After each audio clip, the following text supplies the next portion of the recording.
BNP চেয়ারপারসনের শারীরিক অবস্থা অপরিবর্তিত রয়েছে বলে জানিয়েছেন বিএনপির সিনিয়র যুগ্ম মহাসচিব রুহুল কবির রিজভী।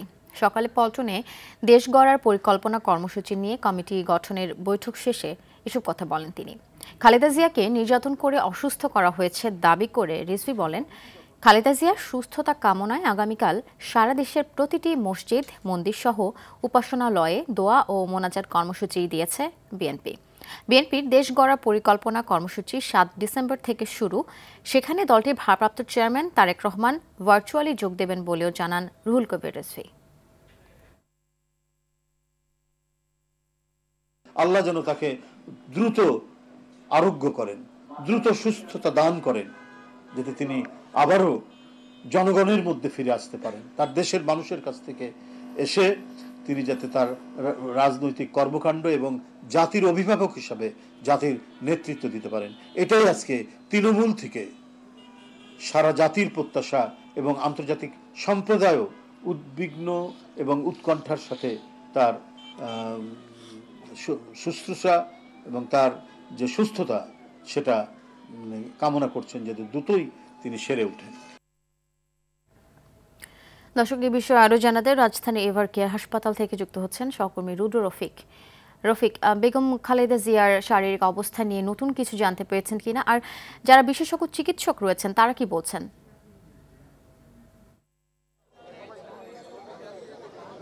আফসানা, বেগম খালেদা জিয়ার শারীরিক অবস্থা নিয়ে আসলে আনুষ্ঠানিকভাবে তার ব্যক্তিগত চিকিৎসক এবং বিএনপির স্থায়ী কমিটির সদস্য ডক্টর এজেডএম জাহিদ হোসেন কিছুক্ষণের মধ্যেই গণমাধ্যম কর্মীদের সঙ্গে কথা বলবেন এবং তিনি বেগম খালেদা জিয়ার শারীরিক অবস্থা কি পর্যায়ে এখন রয়েছে সেটি তিনি আনুষ্ঠানিকভাবে জানাবেন। আমরা কথা বলার চেষ্টা করছি, তবে এখন পর্যন্ত ভিতর থেকে কোনো কিছু জানতে পারিনি।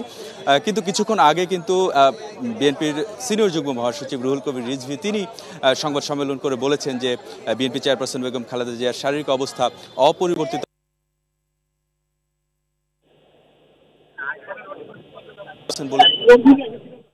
তিনি সংবাদ সম্মেলন করেছেন এবং বলেছেন তার অবস্থা অপরিবর্তিত অবস্থায় রয়েছে, অর্থাৎ স্থিতিশীল অবস্থায় রয়েছে। এরপরে আসলে ৪৮ ঘন্টা কেটে গেছে, এখন পর্যন্ত চিকিৎসকদের পক্ষ থেকে আসলে তেমন কিছু জানানো হয়নি। আপনি নিশ্চয়ই জানেন, গত ২৩ নভেম্বর বেগম খালেদা জিয়া শ্বাসকষ্ট অনুভব করলে তিনি কিন্তু রাজধানীর এভার কেয়ার হাসপাতালে ভর্তি হন এবং হাসপাতালে আসার পর বেগম খালেদা জিয়ার ফুসফুসে সংক্রমণ দেখা দিলে তাকে হাসপাতালে ভর্তি করা হয় এবং তার ৪ দিন পর ২৭ নভেম্বর তার শারীরিক অবস্থা আরেকটু খারাপ হলে তাকে সিসিইউতে ভর্তি করা হয় এবং সেখান থেকে কিন্তু আজকে ৮ দিন তিনি সিসিইউতে চিকিৎসাধীন অবস্থায় রয়েছেন এবং নানা সময় কিন্তু বিএনপি নেতাকর্মীরা বলেছেন যে তার অবস্থা আসলে স্থিতিশীল পর্যায়ে রয়েছে, উন্নতির দিকে যায়নি এবং অবনতির দিকেও যায়নি। বেগম খালেদা জিয়ার ব্যক্তিগত চিকিৎসক ডাক্তার এজেডএম জাহিদ হোসেন কিন্তু জানিয়েছিলেন যে তার যে মেডিকেল বোর্ড গঠন করা হয়েছে সেই মেডিকেল বোর্ডেরকে সহযোগিতা করার জন্য কিন্তু ইতিমধ্যে যুক্তরাজ্য এবং চীন থেকে বিশেষজ্ঞ চিকিৎসকরা এসেছে। গতকালও কিন্তু যুক্তরাজ্য থেকে একজন বিশেষজ্ঞ চিকিৎসক এসেছেন এবং রাতে চীন থেকে ৪ জন বিশেষজ্ঞ চিকিৎসক এসেছেন।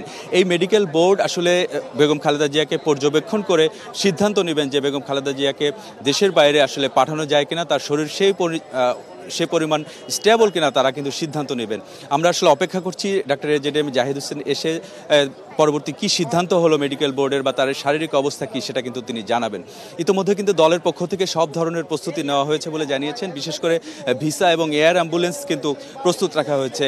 আমরা কিছুক্ষণ আগে সকালের দিকে কিন্তু জানতে পেরেছি যে কাতার সরকারের কাছে কিন্তু এয়ার অ্যাম্বুলেন্সের জন্য বিএনপির পক্ষ থেকে আবেদন করা হয়েছিল এবং আজ সকালে অফিসিয়ালি কিন্তু সেই এয়ার অ্যাম্বুলেন্স তারা দেওয়ার জন্য কিন্তু সম্মতি জানিয়েছেন। তাতে বলাই যায় এয়ার অ্যাম্বুলেন্স তার জন্য প্রস্তুত রয়েছে। এছাড়াও কিন্তু অন্যান্য যে প্রস্তুতিগুলো সেগুলো কিন্তু সম্পন্ন করা হয়েছে এবং সরকারের পক্ষ থেকেও কিন্তু সব ধরনের প্রস্তুতি নেওয়া হয়েছে বলে আমাদেরকে কিন্তু জানানো হয়েছে। গতকালকে কিন্তু অন্তর্বর্তী সরকারের পক্ষ থেকে বলা হয়েছিল যে আজ বেলা ১২টার পর থেকে বিকেল ৪টার মধ্যে বেশ কয়েকবার এভার কেয়ার হাসপাতাল এলাকায় এসএসএফের যে প্রস্তুতি, বিশেষ করে বেগম খালেদা জিয়ার শারীরিক অবস্থার যে কোনো ধরনের পরিস্থিতি মোকাবেলা করার জন্য তারা কিন্তু হেলিকপ্টার উড্ডয়নের যে মহড়া সেই মহড়াটা তারা দেওয়ার কথা ছিল। আমরা কিন্তু কিছুক্ষণ আগে দেখেছি বেশ কয়েকবার কিন্তু এভার কেয়ার হাসপাতালের আকাশে হেলিকপ্টার উড্ডয়ন হয়েছে এবং তারা মহড়া দিয়েছে। এখানকার আইন শৃঙ্খলা পরিস্থিতিও কিন্তু গত 2 দিন ধরে বাড়ানো হয়েছে। বেগম খালেদা জিয়াকে ভিভিআইপি প্রোটোকল দেওয়া হচ্ছে, হাসপাতালের ভিতরে এসএসএফের সদস্যরা তারা প্রোটোকল দিচ্ছেন, এছাড়াও পিজিআরের সদস্যরা কিন্তু তারা প্রোটোকল দিয়েছেন এবং হাসপাতালের সামনে বিজিবি মোতায়েন করা হয়েছে গতকাল থেকে। গতকালে 2 প্লাটুন বিজিবি মোতায়েন ছিল এবং আজকে 1 প্লাটুন বিজিবি মোতায়েন রয়েছে। এছাড়াও পুলিশ এবং আর্ম পুলিশ আনসার সদস্যরা কিন্তু হাসপাতালের সামনে রয়েছেন। আমরা কিন্তু কোনো ধরনের অপ্রীতিকর অবস্থা বা কোনো ধরনের ঝই ঝামেলা আমরা সকাল থেকে সেখানে দেখিনি। ব্যাপক সংখ্যক আইন শৃঙ্খলা রক্ষাকারী বাহিনী কিন্তু এখানে উপস্থিত রয়েছে। তো সব মিলিয়ে এখন আসলে গণমাধ্যম কর্মীরা আমরা অপেক্ষা করছি বেগম খালেদা জিয়ার ব্যক্তিগত চিকিৎসক ডাক্তার AZM জাহিদ হোসেন তিনি আসবেন কিছুক্ষণের মধ্যে, আমরা জানতে পেরেছি, এবং সবাই আমরা অপেক্ষায় রয়েছি বেগম খালেদা জিয়ার শারীরিক অবস্থা সর্বশেষ পরিস্থিতি কি তিনি আমাদেরকে জানাবেন, তার মাধ্যমে হয়তো পরবর্তী বুলেটিনে আপনাকে জানিয়ে দেওয়া হবে। আফসানা। জি, ধন্যবাদ রফিক আমাদের সাথে যুক্ত হওয়ার জন্য।